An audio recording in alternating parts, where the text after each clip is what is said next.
Catholic গির্জা সৈয়দপুর। নীলফামারী জেলার সৈয়দপুরে অবস্থিত ক্যাথলিক গির্জা উত্তরাঞ্চলের প্রাচীনতম খ্রিস্টান উপাসনালয়। এটি শুধুমাত্র ধর্মীয় গুরুত্বই বহন করে না, বরং ব্রিটিশ স্থাপত্য শৈলীর অপূর্ব নিদর্শন হিসেবেও খ্যাত। 1886 সালে নির্মিত এই গির্জাটি ব্রিটিশ আমলের সৈয়দপুরের রেলওয়ে কারখানায় কর্মরত খ্রিস্টান কর্মীদের জন্য নির্মাণ করা হয়। অতীতে সৈয়দপুর ব্যবসা বাণিজ্যের কেন্দ্রস্থল ছিল।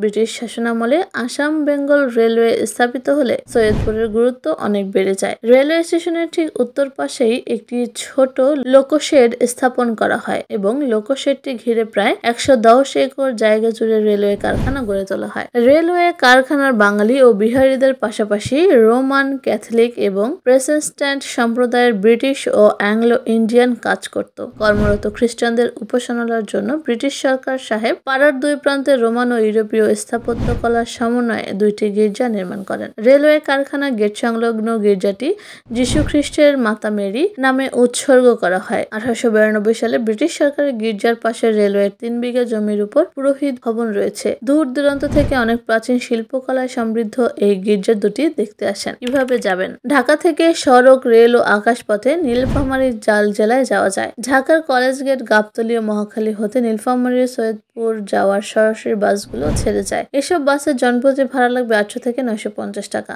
কমলাপুর রেলওয়ে স্টেশন থেকে নীলসাগর এক্সপ্রেস ও চিলাহাটি এক্সপ্রেস ট্রেনে নীলফামারী যেতে পারবেন। আসন ভেদে ট্রেনের টিকিটের মূল্য 560 থেকে 1921 টাকা। সৈয়দপুর রেল স্টেশনের কাছেই ক্যাথলিক গির্জার অবস্থান। এছাড়া ঢাকার শাহজালাল আন্তর্জাতিক বিমানবন্দর থেকে Biman Bangladesh airlines, US Bangla airlines ও নভো এয়ার ফ্লাইটে চড়ে সৈয়দপুর যেতে পারবেন। বিমানের টিকিট বাবদ খরচ হবে 4500 থেকে 6600 টাকা। ভিডিওটি ভালো লাগলে চ্যানেলটি সাবস্ক্রাইব করুন, লাইক, কমেন্ট এবং শেয়ার করে পাশেই থাকুন। ধন্যবাদ।